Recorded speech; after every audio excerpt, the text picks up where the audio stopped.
আজকে সারাদিনের ওয়েদারটা একটু ভালোই ছিল। প্রতিদিনের মতো বৃষ্টি তেমন হয়নি, আজকে বৃষ্টির পরিমাণ খুব কম হয়েছে। আর আজকের ওয়েদারটা অনেক ভালো লেগেছে। অনেকদিন যাবত প্রচুর বৃষ্টি আসতেছে, আর এত বৃষ্টির মাঝে মন চাইলো দই খেতে। মুন্সিগঞ্জের মানুষ অতিথি পরায়ণে খুবই আগ্রহী। বাড়িতে মেহমান আসলো, আর মেহমানের উসিলায় আমাদেরও মন চাইলো একটু দই খেতে, তো সেইটাও হয়ে গেল। তো এক ঢিলে দুই পাখি মারা আর কি যাকে বলে। মুন্সিগঞ্জের মানুষ অতিথি পরায়ণে খুব আগ্রহী, আর এটা তো আমরা মুন্সিগঞ্জের মানুষ সবাই জানি। মুন্সিগঞ্জের মানুষ কিন্তু অতিথিদের নানান রকমের রান্না, নানান রকমের পদ তৈরি করে খাওয়াতে আগ্রহী। আর হরেক রকম ভালো মন্দ রান্নার সাথে কিন্তু দই ছাড়া চলেই না। আজকে দই কিনে আনা হবে না, আজকে দই পাতা হবে বাড়িতে। তো দই পাততে যা করণীয় আর সঠিকভাবে দই পাতার জন্য যা করতে হয় তা সবকিছুই ভিডিওতে বলে দিব। দই অনেক সুন্দর করে জমবে আর একটুও ভাঙবে না। হাই এভরিওয়ান, আসসালামু আলাইকুম। সবাই কেমন আছেন? আশা করি আল্লাহর অশেষ রহমতে অনেক ভালো আছেন। আমরাও অনেক ভালো আছি আলহামদুলিল্লাহ। আজকে চলে আসলাম একটা দইয়ের রেসিপি নিয়ে। আর এই দইটা কিন্তু আমরা নিজেরাই পাচ্ছি। আর দই পাতার কারণ হলো বাড়িতে মেহমান এসেছে যেহেতু,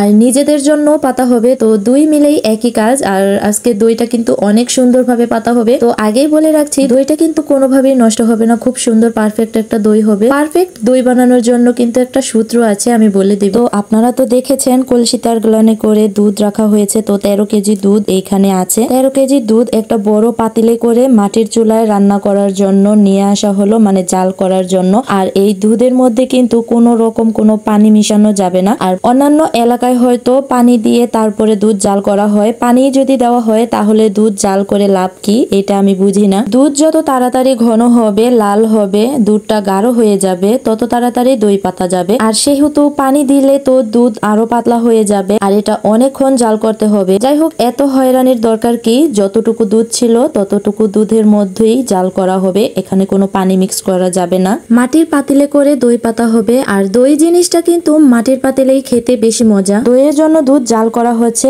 আর এখনো জাল করা পুরোপুরি শেষ হয় নাই। যদি জাল করা শেষ হয়ে যায় তখন বোঝাই যাবে দুধ কিন্তু লাল গাঢ় হয়ে যায়। তো এখনো লাল হয়নি, এখনো সাদা আছে, আরো জাল করতে হবে। এখানে মাটির তেলাইন নিয়ে, দই পাতার পাত্রকেই তেলান বলা হয়, আর এই তেলান কিন্তু মাটির তৈরি হয়। আর এই তেলান নিয়ে নিয়েছি, আর দুইটা ছোট আত্মা নিয়ে নিয়েছি। অন্য কোন এলাকায় কি বলেন জানি না, তবে এই তেলানগুলোতে কিন্তু আগেও একবার পাতা হয়েছে, আর তারপরে কিন্তু ভালো করে ধুয়ে সংরক্ষণ করে রাখা হয়েছিল আরেকবার পাতবে বলে। তো এরপরে আরেকবার আজকে তো পাতা হচ্ছেই, তো এরপরে আর পাতা যাবে না অবশ্য। একটা তেলান দিয়ে প্রায় 2বার পাতা যায়। দই পাতার জন্য দইয়ের হাঁড়ি পাতিলগুলোতে আবার আগের একটু দই দিয়ে কিন্তু ভালো করে মাখিয়ে নিতে হয়। আর আগের দই না থাকলে আমরা সব সময় আগের দই ফ্রিজ আপ করে রাখি দই পাতার জন্য। তো সেই দইটা এখন শেষ নাই, তো সেই জন্যই বাজার থেকে একটা ছোট গ্লাস কিনে আনা হলো দই পাতার জন্য। 1 নম্বরে এই ছোট কাপটা প্রয়োজন দই পাতার জন্য। আর এই দই ছাড়া কিন্তু দই কোনোভাবেই জমবে না। ভালো করে পাতিলে মিশিয়ে নিতে হবে, মাখিয়ে নিতে হবে। আর এরপরে কিন্তু দুধ উপর থেকে ঢালতে হবে যাতে ফেনা ফেনা তৈরি হয়। খেয়াল রাখতে হবে যাতে দুধ কুসুম গরম থাকে, বেশি হালকাও না আবার বেশি গরমও না, দুইয়ের মাঝখানে কুসুম কুসুম গরম যেন থাকে।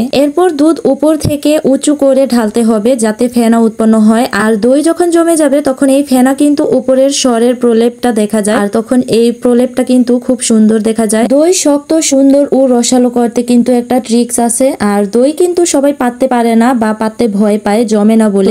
দই জমানোর জন্য একটা ট্রিক্স আছে। তো সেই ট্রিক্সটা হলো প্রতি কেজি দুধে আধা পোয়া পরিমাণ চিনি ব্যবহার করতে হবে। আর এই চিনির পরিমাণটা যেন দুধ অনুযায়ী বেশি না হয়। দুধ যতটুকু নিবেন চিনিও ততটুকুই নিবেন। আর চিনির পরিমাণ যেহেতু সূত্র অনুযায়ী হয়, হিসেব করে বের হয়ে যাবে। প্রতি কেজি দুধের মধ্যে আধা পোয়া চিনি, মানে 2 কেজি দুধের মধ্যে 1 পা চিনি, আবার 4 কেজি দুধের মধ্যে আধা কেজি চিনি, এরকম করে হিসেব বাই হিসেব মতো বের হয়ে যায়। 8 কেজি দুধের মধ্যে 1 কেজি চিনি। তো আমি এইখানে 13 কেজি দুধের মধ্যে 1.5 কেজি চিনি দিয়ে একটু পরিমাণ বেশি লেগেছে। তো এই হিসেব মতো যদি চিনি ব্যবহার করতে পারেন তাহলে কিন্তু আপনার দইটা অনেক সুন্দর হবে, দই ভেঙে যাবে না। আর জমানোর জন্য কোনো টেনশন করতে হবে না, একেবারে জমে যাবে। অনেক মিষ্টি খান তবে চিনি বেশি দিবেন, তো সেই অনুযায়ী কিন্তু দই জমবে না। দই জমানোর জন্য দইয়ের দুধ অনুযায়ী পরিমাণ মতো চিনি অবশ্যই নিতে হবে। কথা বলতে বলতে চলে এসেছি পরের দিন সকালে। আর পরের দিন সকালে দইয়ের লুকটা দেখেন, মাশাআল্লাহ এত সুন্দর পারফেক্ট দই হয়েছে, আর খেতেও অনেক টেস্ট হয়েছে যা বলার বাহিরে। দই দেখেই বোঝা যাচ্ছে দইয়ের টেস্ট কেমন হবে। দইটা দেখেন কত সুন্দর হয়েছে, পারফেক্ট একটা দই হয়েছে। দই পাতার সময় কিন্তু দইয়ের উপরে কম্বল খাতা যা আছে তা দিতে পারেন। আর আমি ব্যবহার করেছিলাম একটা লুঙ্গি দিয়ে ঢেকে, তারপরে একটা পাতলা কম্বল দিয়েছিলাম, আর কম্বল দেওয়ার উপরেই কিন্তু দিয়েছিলাম একটা বাতিল লেপ। আর এই লেপটা আমরা দই পাতার জন্যই ব্যবহার করি, যেহেতু আমাদের কয়েকদিন পর পর দই পাততে হয়। আমি এখানে ছোট দইটা কিন্তু